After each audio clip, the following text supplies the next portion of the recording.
नमस्कार दोस्तों, स्वागत है आपका आज के मुख्य समाचारों में। जी हाँ दोस्तों, आपको यहाँ पर देखने को मिलेंगी आज की 20 बड़ी खबरें मुख्य समाचार ब्रेकिंग न्यूज अपडेट्स के रूप में। तो चलिए दोस्तों, जान लेते हैं आज की पहली बड़ी खबर। बारिश का मौसम, वृक्षारोपण और जल संरक्षण के लिए जरूरी, मन की बात में बोले पीएम मोदी।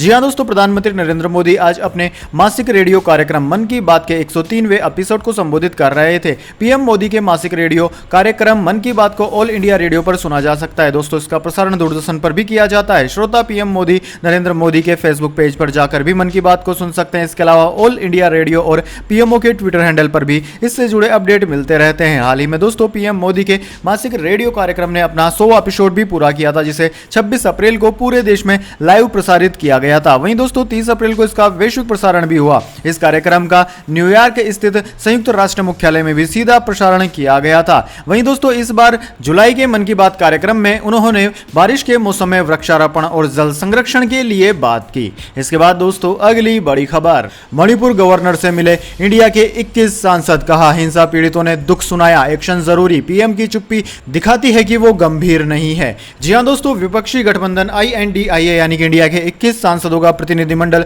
2 दिन के मणिपुर दौरे पर है। दौरे के दूसरे दिन वे राज्य की गवर्नर अनुसुईया उइके से मिलने राजभवन पहुंचे। ये सांसद शनिवार को मणिपुर आए थे। मुलाकात के बाद 21 सांसदों ने अपने हस्ताक्षर वाली एक चिट्ठी लिखी, जिसमें उन्होंने मांग की कि राज्यपाल सरकार से कहे कि राज्य में हो रही हिंसा को लेकर जरूरी कदम उठाए जाएं। विपक्षी सांसदों ने कहा कि इस मामले पर प्रधानमंत्री की चुप्पी दिखाती है कि वो इस मुद्दे पर गंभीर नहीं है। दोस्तों, सांसदों ने शनिवार को चूरा चांदपुर के रिलीफ कैंप में हिंसा पीड़ितों से मुलाकात की। उन्होंने निर्वस्त्र घुमाई गई लड़की की मां से भी मुलाकात की। मां ने विपक्षी सांसदों से अपने बेटे और पति के शव देखने की बात कही है। इसके बाद दोस्तों, अगली बड़ी खबर। बौद्ध मठों को तोड़कर बनाए गए मंदिर, स्वामी प्रसाद के बयान पर बोली मायावती, बीजेपी में थे तब क्यों नहीं उठाया मुद्दा। जी हां दोस्तों, बीएसपी सुप्रीमो मायावती ने समाजवादी पार्टी के नेता स्वामी प्रसाद मौर्य के बयान पर निशाना साधते हुए कहा है कि वह चुनाव से पहले समुदायों के बीच दरार पैदा करने की कोशिश कर रहे हैं। बौद्ध और मुस्लिम समुदाय उनके बहकावे में नहीं आएंगे। मायावती ने कहा कि सपा नेता स्वामी प्रसाद ने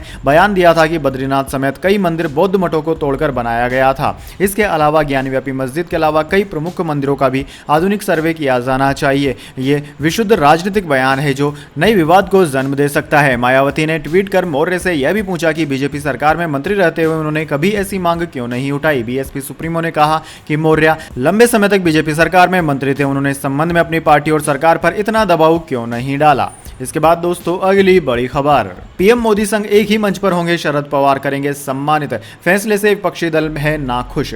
जी हां दोस्तों, एनसीपी सुप्रीमो शरद पवार मंगलवार को तिलक स्मारक मंदिर के पुरस्कार समारोह में पीएम नरेंद्र मोदी के साथ शामिल होने के लिए तैयार हैं। इस पुरस्कार को देने वाले ट्रस्ट के उपाध्यक्ष रोहित तिलक ने इसकी पुष्टि की है। शनिवार को रोहित तिलक के इस बयान से विपक्ष के बीच मतभेद खुलकर सामने आ गया है। पीएम मोदी के साथ समारोह में शरद पवार की मौजूदगी के मुद्दे पर कांग्रेस सहित पवार की एनसीपी के कुछ सहयोगी सहमत नहीं थे। उन्होंने अपनी असहमति भी जाहिर की थी। हालांकि खुद एक कांग्रेसी तिलक ने साफ किया कि पुरस्कार समारोह एक गैर राजनीतिक कार्यक्रम है। ऐसे मौकों पर नेताओं की उपस्थिति पर आपत्ति नहीं की जानी चाहिए। इसके बाद दोस्तों, अगली बड़ी खबर। इसरो ने सिंगापुर के 7 सैटेलाइट लॉन्च किए। इनमें 360 किलो वजन वाला DSR भी मौजूद, जो हर मौसम में दिन रात हाई रेजोल्यूशन तस्वीरें खींच सकता है। जी हां दोस्तों, भारतीय अंतरिक्ष अनुसंधान संगठन इसरो के श्रीहरिकोटा अंतरिक्ष केंद्र से सिंगापुर की 7 सैटेलाइट को रविवार सुबह 6:30 बजे लॉन्च किया गया। यह लॉन्चिंग 44.4 मीटर लंबे SLV C56 रॉकेट से की गई। PSLV की यह 58वीं उड़ान है। भेजे गए 7 सैटेलाइटों में सबसे अहम 360 किलो का DSSAR सैटेलाइट है। दोस्तों, DSSAR सैटेलाइट को सिंगापुर की रक्षा विज्ञान एवं प्रौद्योगिकी एजेंसी और सिंगापुर के ही ST इंजीनियरिंग के बीच साझेदारी के तहत डेवलप किया गया है। सिंगापुर सरकार की विभिन्न एजेंसियों की उपग्रह से प्राप्त होने वाली तस्वीरों संबंधित जरूरतों को पूरा करने के लिए इस उपग्रह का उपयोग किया जाएगा। DSR में इजराइल एरोस्पेस इंडस्ट्रीज IAI के डेवलप किए गए सिंथेटिक अपर्चर रडार पेलोड हैं। इसके बाद दोस्तों, अगली बड़ी खबर। अमरनाथ यात्रा पर आए 2 अमेरिकी। पीएम मोदी ने मन की बात में कहा, भारत सबको अपनाता है, कुछ न कुछ देता है। जी हां दोस्तों, कश्मीर में चल रही सालाना अमरनाथ यात्रा में हाल ही में अमेरिका की कैलिफोर्निया से 2 विदेशी नागरिक भी शामिल हुए। बाबा बर्फानी के दर्शन के बाद उनको आध्यात्मिकता की असीम प्रकृति का एक अनुभव हुआ था। वे दोनों लोग स्वामी विवेकानंद की शिक्षाओं से प्रेरित होकर अमरनाथ की पवित्र गुफा की तीर्थ यात्रा पर निकले थे। इस तरह उन्होंने पिछले 4 दशकों से अधिक समय से संजोया हुआ अपना एक सपना पूरा किया। अब उनकी पवित्र यात्रा का उल्लेख प्रधानमंत्री नरेंद्र मोदी ने अपने मासिक रेडियो प्रोग्राम मन की बात में भी किया है। इसके बाद दोस्तों अगली बड़ी खबर, भोपाल के 150 साल पुराने ताजमहल में स्त्री 2 की शूटिंग, हॉन्टेड है यह हवेली, कास्ट और क्रू को अकेले घूमने की परमिशन नहीं। जी हां दोस्तों, राजकुमार राव और Shraddha Kapoor starrer horror comedy स्त्री का दूसरा पार्ट इन दिनों मध्य प्रदेश में शूट किया जा रहा है। इस फिल्म का बड़ा पोर्शन चंदेरी और भोपाल में शूट होना है। सुनने में आया है कि मेकर्स इस पार्ट को 150 साल पुरानी हवेली में शूट करने की प्लानिंग कर रहे हैं। भोपाल स्थित इस हवेली को लोग ताजमहल हवेली के नाम से पुकारते हैं। फिल्म के फर्स्ट पार्ट की भी शूटिंग इसी हवेली में हुई थी। लोकल लोगों की माने तो यह एक भूतिया हवेली है। हालांकि अभी इस मामले पर ऑफिशियल कंफर्मेशन आना बाकी है। दोस्तों आपकी जानकारी के लिए बता दें, फिल्म से जुड़े सूत्रों ने बताया कि इस हवेली को लेकर कई तरह के किस्से मशहूर हैं, कुछ मान्यताएं भी है। ऐसे में पहले पार्ट की शूटिंग के दौरान यहाँ क्रू मेंबर्स को स्थानीय लोगों से कई तरह की हिदायतें दी थी। हवेली में शूटिंग के दौरान एक्ट्रेस और फीमेल जूनियर आर्टिस्ट को बाल खुले रखने की मनाही थी। इसके अलावा किसी को भी हवेली में अकेले घूमने की इजाजत नहीं थी। इसके बाद दोस्तों अगली बड़ी खबर, अविश्वास प्रस्ताव को स्वीकार करे केंद्र, मणिपुर की राज्यपाल से मुलाकात कर बोली कांग्रेस, सरकार पर बनाएंगे दबाव। जी हां दोस्तों, लगभग 3 महीने होने को आए हैं और मणिपुर हिंसा अभी भी जारी है। संसद से लेकर सड़क तक मामले पर गतिरोध देखा जा रहा है। इसी क्रम में विपक्ष के महागठबंधन यानी कि इंडिया का एक प्रतिनिधिमंडल मणिपुर दौरे पर है, जहां इन लोगों ने राज्यपाल अनुसुईया उइके से मुलाकात की। इस मुलाकात के बाद पत्रकारों से बात करते हुए कांग्रेस सांसद अधीर रंजन चौधरी ने कहा कि राज्यपाल से मुलाकात के दौरान सुझाव दिया गया है, साथ ही केंद्र सरकार पर भी दबाव बनाया जाएगा। उन्होंने यह भी कहा कि संसद में अविश्वास प्रस्ताव को स्वीकार करके प्रधानमंत्री नरेंद्र मोदी मणिपुर मामले पर चर्चा करें। कांग्रेस सांसद ने कहा कि राज्यपाल ने सुझाव दिया है कि मणिपुर की स्थिति का समाधान निकालने के लिए सभी को मिलकर काम करना चाहिए। जैसे ही हमें मौका मिलेगा हम संसद में केंद्र सरकार पर दबाव बनाएंगे और लोगों की ओर से उठाए गए मुद्दों के साथ साथ केंद्र सरकार, राज्य सरकार की ओर से जो कमियां हमने यहां देखी है उन्हें भी पेश करेंगे। इसके बाद दोस्तों अगली बड़ी खबर, रेलवे ने दी यात्रियों के लिए खुशखबरी, गणपति उत्सव पर चलेंगी 266 स्पेशल ट्रेनें।